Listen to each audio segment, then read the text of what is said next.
player to judge other players, and not so much whether they are a level 30 druid, but more how is their playing style, what are they doing. We measure your coolness. Coolness is created by other people saying, I think you're cool. The easy way to do this is you can press that button and you give a star to the other player, a coolness star, and then you say, I think you're cool, and just give them a star. You only have a limited amount of stars, so you really, they are a valuable commodity, you just wouldn't squander them, you would think hard, because once you give it, you might have another star to give to somebody else. So it's not something that's just given easily. The same thing with popularity. Same thing with popularity. Popularity matters whether you're a nice person, whether people like you. In order to measure that, we ask you to give a player a heart. If you give him a heart, you say, I like what you do, I think you're nice, and he gets more popular. Duelist is an obvious thing. If you duel a lot, if you challenge other players a lot, and you're successful, then your rank will obviously increase. Leadership, another important step, because leadership is created by people voting for you. If you were the leader of a group in a break-in, people will vote for you at the end and say, I think you did well, you distributed the loot fairly, you had clever ideas, you organized us properly. We just have another, show you another district. So this leadership skill is actually quite important for other people. If I run around the server and I don't have 10 friends with me, I still want to play. I still want to play, a level 10 target, level 20 target, because I think that's interesting. I just got my missions and I want to do that, but I don't have my friends to do it with me. And I don't want to wait for them, because I want to play now. I've got like half an hour and then I need to go back to work, so I want to play now. Who are the guys I'm going to be with? I'll look at these rankings, popularity, coolness, leadership, and I'll immediately say, okay, do we want someone who's reliable, who'll probably be good at a break-in? I'll look at his leadership skills. If he's good at if he's got a lot of leadership ranking, then he's probably going to have done a lot of stuff, voted at being a good leader. So I want him in the team, or I even want to be on his team. If he's got a lot of popularity, then he's quite friendly. If I say, I don't so much care about success, I just want to have fun, and make sure that the people I'm with are good to work with, then I look at the friendly people and say, okay, I want to work with you. Or if I just say, okay guys, whatever you do, you need to do it in style, I go to the cool people and say, okay, you've got a high coolness rating, let's do something together, but do it really cool. Do it in a way that it's more interesting. So these rankings, in essence, describe the player behavior. They describe the character to a degree, but they mostly describe the player behavior, and they help you as a player looking at those stats to decide how to react to that other person.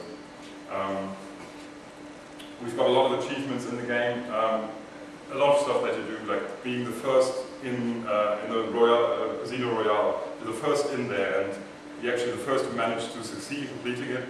That's an achievement, and you'll get that displayed on your character. Like up there, usually there would be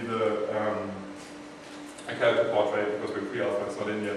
But a lot of the stuff would basically pop up around this circle, little symbols that tell everybody, okay, like he's a small star, then he's slightly cool. You've got a big gold star, then he's probably very cool. And quite from just looking at a character portrait, you can actually tell a lot of things that you would need to do. So yeah, this is our stats. This is what describes player behavior, and we use those things, coolness, leadership, popularity, in another way too, because we do something that we like to call social quests. And social quests are a quest where the quest giver would give you a mission and say, okay, I'll trust you with something, but before I do that, you need to prove to me that you are a real heartbreaker, because I need guys that can really break hearts. Bring me the 10 hearts of any law-fought woman, meaning female players in the law-fought faction. And however you do that as a player, we don't care. If you want to bribe people to give you hearts, that's okay. If you want to exchange hearts, say, okay, I'll get your heart, you'll get my heart, we fair trade, that's okay too. If you want to threaten them, if you want to beg them, if you want to role play, if you want to promise them to do something for them, we are fine with that. You collect 10 hearts, come back to the mission giver, and you'll get your reward. But in the Question, does anybody play Sudoku here? Oh yeah.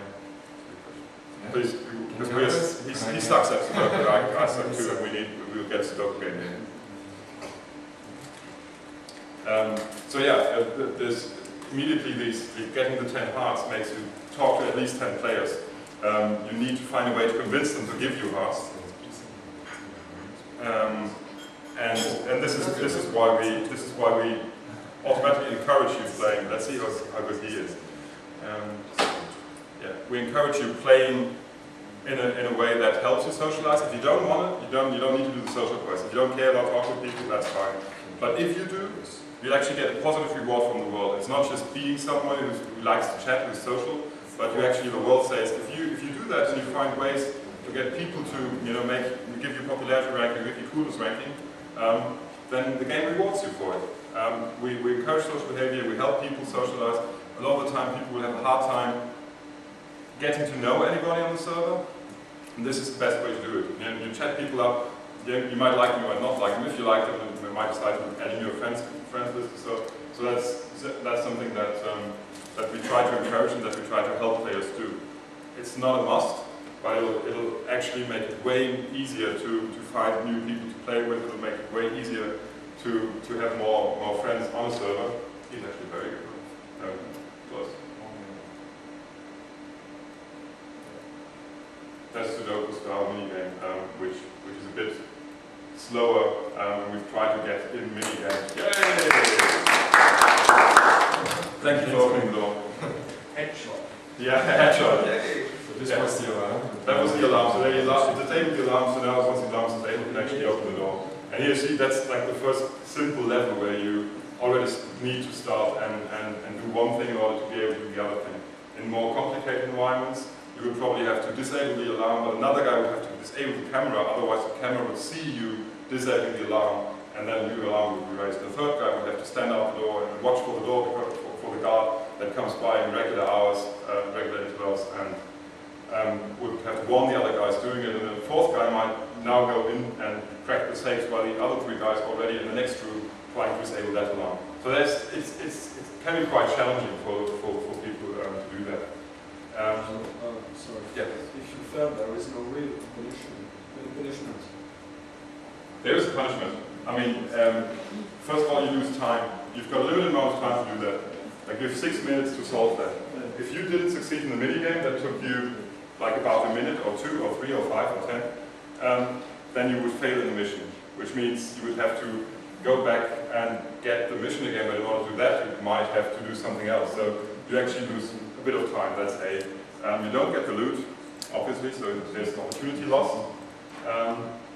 And you do not get the success, and success is important because, as I explained, the blueprints, if you succeed, they'll change and you can get extra items for successful completed missions. So yeah, it's not a huge. There is no prison, there is no. No, it's no prison. Yeah. Well, we thought initially when we designed the game, we thought about if the alarm goes off, police comes, gets you to prison, and you need to pay money in order to get out. That's a good option. Yeah, it's a good option, but then that's like hardcore death initially when the first RPGs came out, the MMORPGs, there was real death, or there was like you lost 50% of your experience points. And if you look at MMOs nowadays, they barely ever actually penalize you for doing something stupid and dying. You just have to get revived again, or you lose 10% of the experience. So it's not a huge penalty. But if you don't have any risk, you don't have any excitation. Well, in actual fact, the time factor shouldn't be like usually in a conflict-oriented MMO, the risk is dying, but you can try for as long as you want. If the time runs out, you've lost. I mean, you lost a lot of effort. But you probably paid for tools. Yeah. You can again access to the mission. You can, yeah. Well, you have to get the mission again, but sometimes in order to get a mission, you need to fulfill certain things. For example, I need to pay someone $5,000 in order for him to give me the blueprint to this or that location. I paid the $5,000 to get the blueprint. I fuck up, I lose the mission. I have to get the $5,000 again. Maybe I don't care because I've got a lot of money, but then I need to do extra work. So there is something at stake. So